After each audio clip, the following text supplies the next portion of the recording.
રાજકોટમાં કાયદો અને વ્યવસ્થાના ધજાગરા ઉડાડતા શખ્સોને હવે ખાખીનો અસલી પાવર બતાવવામાં આવ્યો છે.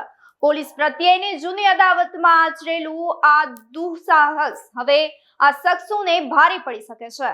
ખાખી પર થયેલા આ હુમલા અને તેના વળતા પ્રહારની જુઓ આ ચોંકાવનારી ક્રાઇમ સ્ટોરી. નમસ્કાર, આપ જોઈ રહ્યા છો ન્યૂ ભારત ન્યૂઝ અને હું છું આપની સાથે વલ્લરી વ્યાસ. રાજકોટના ગાંધીગ્રામ પોલીસ મથક પર થયેલા હુમલા મામલે એસીપી ભાવેશ જાદવે એક મોટા ખુલાસા કર્યા છે. ગત 16 જાન્યુઆરીએ ગાંધીગ્રામ પોલીસ મથક પર સોડા બોટલ વડે હુમલો કરી અને દહેશત ફેલાવનારી ટોળકીના 5 સભ્યોને પોલીસે જેલના સળિયા પાછળ ધકેલી દીધા છે. આ કેસમાં અજય ઉર્ફ સદામ મહેતા, વિશાલ ગોહિલ, જેનિસ મહાજન, પ્રતાપ ખાંભરા અને કરણ નામના 5 આરોપીઓની ધરપકડ કરવામાં આવી છે. આ તમામ આરોપીઓને રીઢા ગુનેગાર હોવાનું સામે આવ્યું છે. તેમના પર અગાઉ અનેક કેસો દાખલ થયેલા છે.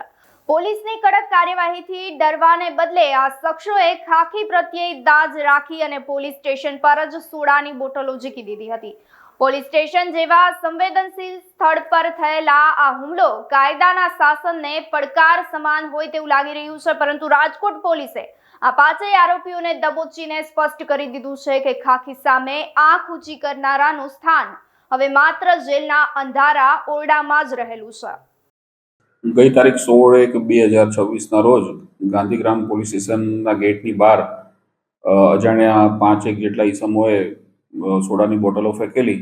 ત્યારબાદ ઉપરોક્ત બનાવ બાબતે સ્થાનિક ગાંધીગ્રામ પોલીસ સ્ટેશનના એસીપી તેમજ પીઆઈ અને સ્ટાફના માણસોએ સીસીટીવીને અલગ કેમેરા ચેક કરતા 5 ઈસમો, જેના નામ છે અજય ઉર્ફે સદામ બિપિન મહેતા, વિશાલ રાજુભાઈ ગોહિલ, જેનિસ મહાજનભાઈ હર્ષદભાઈ, જય પ્રતાપ ખાંભરા અને કરણ રાજુભાઈ પરમાર, આ 5 ઈસમોએ આ બનાવ આ કૃત્ય કરેલા હોવાનું જણાઈ આવેલ છે અને એમને અટક કરવામાં આવેલ છે અને આ બાબતે તેમની અટક કરવામાં આવે છે અને પૂછપરછ ચાલુ છે અને ગુનાની તપાસ પીઆઈ કરી રહ્યા છે. કારણ શું હતું? આ તમામે 5 આરોપી વિરુદ્ધ અલગ અલગ પોલીસ સ્ટેશનમાં રાજકોટના ગુનાઓ દાખલ થયેલા છે.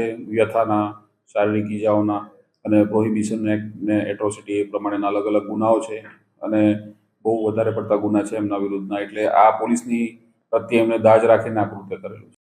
ગુજરાત પોલીસની આ કડક કાર્યવાહીને લઈ અને આપનું શું કહેવું છે? અમને કમેન્ટ કરી ચોક્કસથી જણાવશો. તેની સાથે જ અમારી ચેનલ ન્યૂ ભારત ન્યૂઝને લાઇક, શેર, સબસ્ક્રાઇબ કરવાનું ભૂલશો નહીં. નમસ્કાર.